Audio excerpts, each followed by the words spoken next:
And what this is a relatively complicated way of looking at how to do an experiment.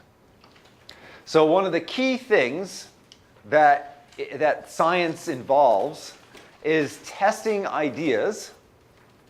And this is a flow chart showing how one goes about testing ideas. So first of all, you have your worldview. You know what you know. And within that context, ideally, you have some sense of what you don't know. And you have some sense of what you'd like to know better. And you can come up with ideas about how things may work. And those ideas we call hypotheses.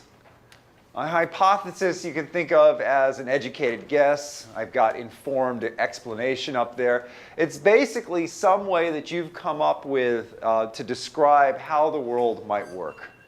Yesterday's lecture, I provide an example of a hypothesis. A person has a flashlight. The flashlight doesn't work. Why doesn't the flashlight work? Well, you can come up with the hypothesis. The flashlight doesn't work because it's run out of batteries. That's a hypothesis. And then you can test that hypothesis. In that case, you tested the hypothesis by putting batteries in the flashlight. And then you turn it on, and if it worked, well, then you've actually demonstrated your hypothesis to be correct. So in that example, what's your experimental design? Your experimental design is open up the flashlight, take out the batteries, and put new batteries in. And then you run the experiment, which in this case is you turn on the switch. And which is up here, your experiment, and a positive result that would be consistent with your hypothesis would be that, in fact, it works now that you've changed the batteries. And if it works, then that allows you to really confirm your hypothesis and therefore modify your worldview in a way that's consistent with your hypothesis. Alternatively, you may put in the batteries and the flashlight doesn't work. This is new batteries. In that case, you have failed to confirm your hypothesis. And so what you do is you need to formulate a new hypothesis.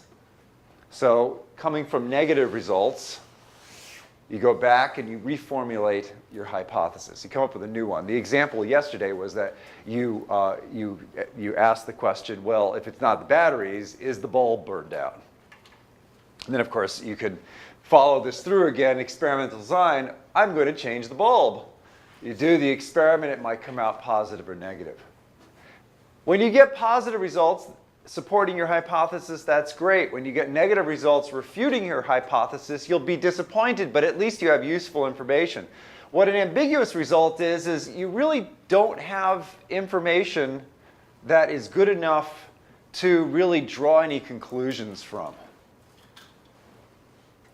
And that's worrisome. I mean, that really supplies you with no information. In a sense, you've wasted your time, except that now you know that your experiment really didn't work.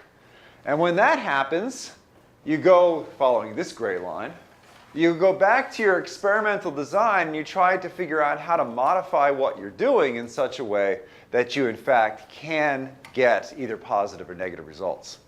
And it's more complicated than that because you have positive and negative controls. A negative control is some means of modifying the experimental design so that you don't expect to get a change, a positive result. And the positive control is some way of modifying the design so that you, in fact, get a positive result. It doesn't mean that it supports your hypothesis, but it's a positive result. And these things are important because when you're doing an experiment, you need to know that you can have a negative result. If you do the experiment and you get a negative result, but you don't get a negative result, you get a positive result, you get some change, but you don't have a negative control, you don't know whether your experimental design is capable of giving you a negative result. So then you have ambiguous results. Even though they're positive, you don't know what that positive means. And the same thing's true if you don't have a positive control.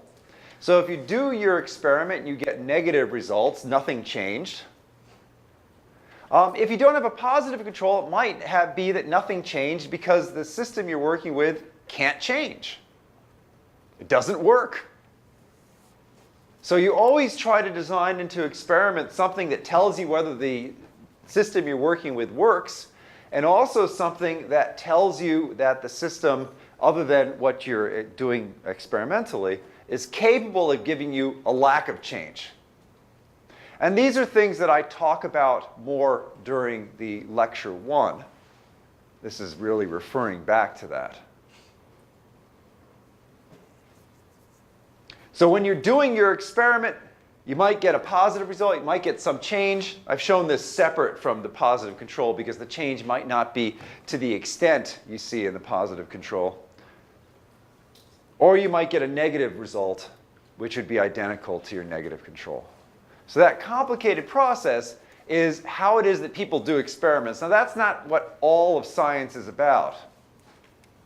A large part of science is all about this part.